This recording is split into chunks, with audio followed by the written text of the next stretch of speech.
ሰላም ሰላም ውድ የስኬት አካዳሚ ቤተሰቦች፣ ስኬት አካዳሚ የኦንላይን ትምህርት ቤት በመሆን ያገለግላል። ትምህርቶችን በኦንላይን እናስተምራለን። በኢሞ፣ በቴሌግራም፣ በዋትሳፕ፣ በሌሎችም የሚዲያ አማራጮች እያስተማርን እንገኛለን። ለመማር የምትፈልጉ ቤተሰቦቻችን ቪዲዮ ላይ ባስቀመጥነው ስልክ ወይም ሊንኮቻችንን በመጠቀም ሀሎ ይበሉን፣ ይደውሉልን። የፈለጉትን ትምህርት በፈለጉት ሰዓት ከሰኞ እስከ ዓርብ በማስተማር ላይ እንገኛለን። ትምህርታችን ወይም ቪዲዮችን ደግሞ የምንማረው የለኝም ብለን በእንግሊዝኛ ለመመለስ ስንፈልግ የምንጠቀማቸው የእንግሊዝኛ አረፍተ ነገሮች ምን ምን ናቸው የሚለውን እንማማራለን። የተለያዩ ነገሮችን የለኝም ብለን ለመናገር ስንፈልግ ምን ብለን ልንመልስ እንችላለን የሚለውን በዚህ ትምህርት ቪዲዮ እንማማራለን። ከእናንተ የሚጠበቀው ትምህርቱን ቪዲዮን እስከ መጨረሻው ድረስ መከታተል መቻል ከቻላችሁ ጥሩ ነገር ታገኙበታላችሁ። ወደ ትምህርቱ እንሄድ። ከዚህ ጋር የምታዩቸው የተለያዩ የእንግሊዝኛ አረፍተ ነገሮች የተለያዩ ነገሮችን የለኝም ብለን ለመናገር ስንፈልግ የምንጠቀማቸው የእንግሊዝኛ ኮሚኒኬሽኖች ወይም ደግሞ ንግግሮች ናቸው። እነዚህን የእንግሊዝኛ ኮሚኒኬሽኖች እንዴት በቀላል መንገድ ለማንበብ የምንችልበትን መንገድ እና እንዲሁም ደግሞ እንዴት ነው የተለያዩ ነገሮችንስ የለኝም ብለን መናገር የምንችለው የሚለውን እንማማራለን። ወደ ትምህርቱ እንሄድ። ኦኬ፣ ከመጀመሪያው ስንጀምር የመጀመሪያው የእንግሊዝኛ አረፍተ ነገር ምን ይላል? ኦኬ፣ ከመጀመሪያው እንጀምር። የመጀመሪያ ፊደል ማነች? አይ ነች። አይን አይ ብለን ነው የምናነብ። ከዚህ በፊት በተደጋጋሚ ስላየ ነው አይን አይ ብለን እናነባለን። ወደዚህኛው ቃል ስንሄድ ዲኦን ዶ ብሎ ማንበብ በቀላሉ፣ ምክንያቱም ኦ ሚል ድምፅ አለው። ስለዚህ በቀላሉ ዲኦን ዶ ብሎ ማንበብ። ማን አልኳችሁ? ዶ። ኤንን ለብቻዋ ን ብለን እናነባለን።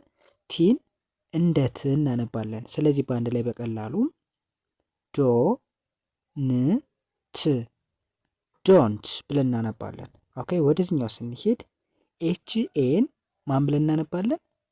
ሀ ብሎ ማንበብ ሀ። ቪኢን እንደ ቭ እናነባለን። ኤች ኤ እንደ ሀ ከተነበበ ቪኢ እንደ ቭ ከተነበበ በአንድ ላይ ሀ ቭ ሀቭ ብለን እናነባዋለን። ኦኬ፣ ወደዚህኛው ስንሄድ ቲ አይ ቲ ከአይ ጋር ስትመጣ ታይ የሚል ድምፅ አለ። ታይ ስንል አይ የሚል ድምፅ በውስጥ ታዋቂነት አለ። ያ ማለት አይን አይ ብለን ነው የምናነብ ማለት ነው። ስለዚህ ቲ አይን ታይ እንላለን። ኤምኢን በአንድ ላይ ም የሚል ድምፅ ነው ያለው። ም ሰው በአንድ ላይ ሲነበብ ታይ ታይም። ኦኬ፣ ሙሉና አንብበው። አይ ዶንት ሃቭ ታይም። አይ ዶንት ሃቭ ታይም ምን ማለት ነው? ጊዜ የለኝም ማለት ነው። ታይም ማለት ጊዜ ማለት ነው። አይ ዶንት ሃቭ ስትሉ የለኝም እያላችሁ ነው። ስለዚህ አይ ዶንት ሃቭ ታይም ካልነን ጊዜ የለኝም እያልነን ነው። ኦኬ፣ ወደ ሁለተኛው ስንሄድ በተመሳሳይ ምንም ልዩነት የለውም ከመጀመሪያው ጋር። ልዩነቱ ከዚህ ጋር ብቻ ነው። አይን አይ እንላለን። ዲኦን እንደምናያነበብ ነው እንደ ዶ የሚል ድምፅ አለው ብለናል። ኤንን እንደ ን፣ ቲን እንደ ት። ከዚህ በኋላ በቀላሉ ዶ ን ት ዶንት ብለን አነበብነን። ኦኬ፣ ወደ ቀጣዩ ስንሄድ ኤችኤን እንደ ሀ ነው ያነበብነው። ሀ የሚል ድምፅ አለው። ቪኢን እንደ ቭ። ስለዚህ ኤችኤን እንደ ሀ ቪኢን እንደ ቭ ካነበብነን ሀንና ቭን በአንድ ላይ ስናነባቸው ሀ ቭ ሀቭ ተብሎ ይነበባል። ኤን ለብቻዋ ኤ ብላችሁ ነው የምታነቧት። ኤንን ሀቭ ብለናል አደለ? ሀቭ ኤ እንላለን። ኦኬ፣ ወደዚህኛው ስንሄድ ጂኦን እንደ ጆ እናነባለን። ቢን እንደ ብ። ስለዚህ በአንድ ላይ ጆ ብ ጆብ። ኦኬ፣ ሙሉ እናንብበው። አይ ዶንት ሃቭ ኤ ጆብ።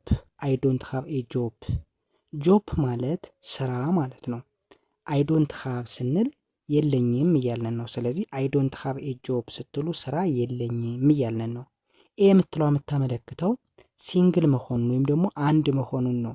አንድ ሰው ነው እየተናገረ ያለው። ለዛ ነው ኤ ጆብ ስንል ስራ የለኝም እያልነን ነው። የተናገረው አንድ ሰው ብቻ ነው። ስለዚህ ኤ ሲንግል መሆኑን ወይም ደግሞ አንድ መሆኑን ነው የምታመለክት።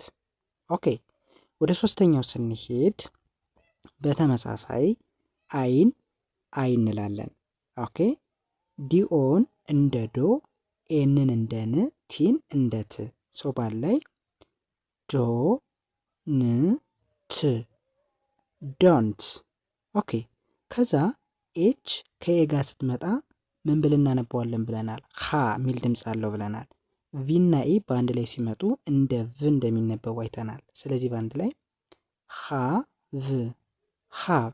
ኦኬ ከዛ ሀብ ካለን በኋላ ኤን እንላለን ለብቻዋ። ከዛ ወደዚህኛው ስንሄድ ሲኤን እንደ ካ እናነባለን፣ ወይም ደግሞ ካ የሚል ድምፅ አለው።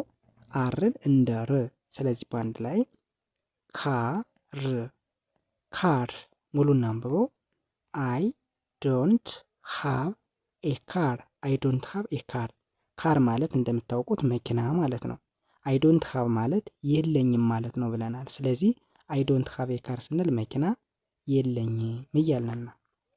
እሺ ወደዚህኛው ስንሄድ በተመሳሳይ አይን አያልን። ኦኬ ዲኦን እንደ ዶ፣ ኤንን እንደ ን፣ ቲን እንደ ት። ስለዚህ በአንድ ላይ ዶ ን ት ዶንት ብለን አነበብነን። ከዛ ወደዚህኛው ስንሄድ ኤችን እንደ ሀ፣ ቪኢን እንደ ቭ፣ በአንድ ላይ ሀ ቭ ሀብ። ኦኬ ከዛ ኤን ኤ እንላለን። ኦኬ ወደዚህኛው ስንሄድ ፒኤችኦ ፎ የሚል ድምፅ አለው። ኤንኢ ን ተብሎ ይነበባል። ስለዚህ በአንድ ላይ ፎ ን ፎን። ሙሉ ሲነበብ አይ ዶንት ሃቭ ኤ ፎን። አይ ዶንት ሃቭ ኤ ፎን ስልክ የለኝም እያልነን ነው። እሺ በተመሳሳይ ወደዚህኛው ስንሄድ አይን አይ እንላለን። ዲኦን እንደ ዶ፣ ኤንን እንደ ን፣ ቲን እንደ ት ብለናል። ስለዚህ በአንድ ላይ ሲነበብ ዶ ን ት ዶንት ብለን አነበብን። ኦኬ ወደዚህኛው ቃል ስንሄድ ኤች ኤን እንደምን አንብቡት ብያቸዋለሁ፣ እንደ ሀ፣ ቪኢን እንደ ቭ። ስለዚህ በአንድ ላይ ሀ ቭ ሀብ። ኤን ለብቻዋ ኤ እንላለን። ኦኬ ወደዚህኛው ስንሄድ ኦ ሚል ድምፅ ካለ ወይም ደግሞ ኦ ሚል ፊደል በተከታታይ ከመጣ ኦ እንደ ኡ ይነበባል፣ እንደ ኦ ሳይሆን እንደ ኦ። ስለዚህ ቢኦን እንደ ቡ እናነባለን። ሁለተኛዋን ኦ ሳይለንት ነች፣ ኬን እንደ ክ። ስለዚህ በአንድ ላይ ቡ ክ ቡክ። ሙሉ ሲነበብ አይ ዶንት ሃቭ ኤ ቡክ። አይ ዶንት ሃቭ ኤ ቡክ መጽሐፍ የለኝም እያልን ነው። እሺ ወደ ቀጣዩ ስንሄድ በተመሳሳይ አይን አይ ላለሁ። ኦኬ ዲኦን እንደ ዶ፣ ኤንን እንደ ን፣ ቲን እንደ ት አንብበናል። ስለዚህ በአንድ ላይ ዶ ን ት ዶንት። ኦኬ ከዛ ኤችን እንደ ሀ፣ ቪኢን እንደ ቭ፣ ባለ ሲነበብ ሀ ቭ ሀብ። ኤን ኤ እንላለን። ኦኬ ከዛስ ፒን እንደ ፕ፣ ኤልኤን እንደ ሌ፣ ኤንን እንደ ን፣ ባለ ሲነበብ ፕ ሌ ን ፕሌን። ሙሉ እናንብበው። አይ ዶንት ሃቭ ኤ ፕሌን። አይ ዶንት ሃቭ ኤ ፕሌን ምን ማለት ነው? እቅድ የለኝም እያልን ነው። ኦኬ ምክንያቱም ፕሌን ስንል ወይም ደግሞ ፕላን ስንል እቅድ ማለት ስለሆነ። ኦኬ ወደዚህኛው ስንሄድ በተመሳሳይ አይን አይ ላለሁ። ዲኦን እንደ ዶ፣ ኤንን እንደ ን፣ ቲን እንደ ት ባለ ሲነበብ ዶ ን ት ዶንት። ኦኬ ከዛ ኤችን እንደ ሀ፣ ቪኢን እንደ ቭ፣ ባለ ሲነበብ ሀ ቭ ሀብ። ኤን ለብቻዋ ኤ እንላለን። ኬ ኢ ዋይ ኬ ተብሎ ይነበባል። ሙሉ ሲነበብ አይ ዶንት ሃቭ ኤ ኬ። አይ ዶንት ሃቭ ኤ ኬ ቁልፍ የለኝም ማለት ነው። ኬ ማለት ቁልፍ ነው። አይ ዶንት ሃቭ ስንል የለኝም። ስለዚህ በአንድ ላይ አይ ዶንት ሃቭ ኤ ኬ ስንል ቁልፍ የለኝም እያልን ነው። ኦኬ እንግዲህ እስካሁን ያየናቸው የለኝም ብለን ለመናገር የምንጠቀማቸው የእንግሊዝኛ አረፍተ ነገሮች ነበሩ። ሶ ወደዚህኛው እንሄድ። ወደዚህኛው ስንሄድ ከመጀመሪያው ስንጀምር ምን ይላል? ሲኦ እንደ ኮ ሳይሆን እንደ ካ፣ ኤምኤን እንደ ምን እናነባለን። ስለዚህ በአንድ ላይ ካ ም ካም ብለን ማንበብ። ስለዚህ እንደዚህ አይነት ቃል ስናገኝ ሁሌም ካም ተብሎ ይነበባል። አይና ኤን ኢን በአንድ ላይ ካም ኢን ግባ ወይም ደግሞ ግቢ ማለት ነው። እሺ ወደ ሁለተኛው ስንሄድ ቢኢን ቢ እንላለን። ኦኬ ከዛ ኤስ አይን ሳይ እንላለን። ኤልኢን እንደ ለ፣ ኤንን እንደ ነ፣ ቲን እንደ ት በአንድ ላይ ሳይ ሳይለንት ሙሉ ሲነበብ ቢ ሳይለንት ጸጥ በል ዝም በል እያለን ነው። እሺ ጂኢቲ በአንድ ላይ ጌት፣ ኦ ዩቲ በአንድ ላይ አውት ሙሉ ስናነበው ጌት አውት። ጌት አውት ስንል ውጣ ወይም ውጭ እንደማለት ነው። እሺ ኢስ ምን ይላል?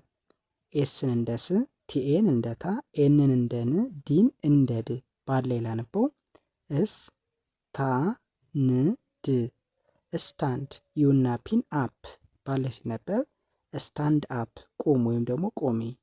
ኦኬ ወደዚህኛው ስንሄድ ደብሊው ኤ ኬ ኢ ምን ተብሎ ይነበባል? ዋክ ዋክ። ከዛ ዩና ፒን አፕ ሙሉ ሲነበብ ዌክ አፕ ዌክ አፕ ንቃ ወይም ንቂ እንደማለት ነው። ኦኬ ወደዚህኛው ስንሄድ ጂአይን እንደ ጊ፣ ቪኢን እንደ ቭ በአንድ ላይ ጊቭ ጊቭ፣ ኤምኢን ሚ ባለ ሲነበብ ጊቭ ሚ ስጠኝ ወይም ስጭኝ ማለት ነው። እሺ ይስ ምን ይላል? ቲኢን እንደ ቴ፣ ኤልኤል እንደ አንድ ድምፅ እንደ ል በአንድ ላይ ቴል ቴል፣ ኤምኢን ሚ በአንድ ላይ ቴል ሚ ንገረኝ ወይም ንገሪኝ እንደማለት ነው። ኦኬ በእንደዚህን አይነት መንገድ ፕራክቲስ እናደርግ እንለማመድ። በእርግጠኝነት በአጭር ጊዜ ውስጥ አሪፍ ለውጥ ማምጣት እንችላለን። የዛሬ ትምህርታችን ይመስል ነበር። ቀጣይ በሌላ ትምህርት እንገናኝ። ሰላም ሁኑ።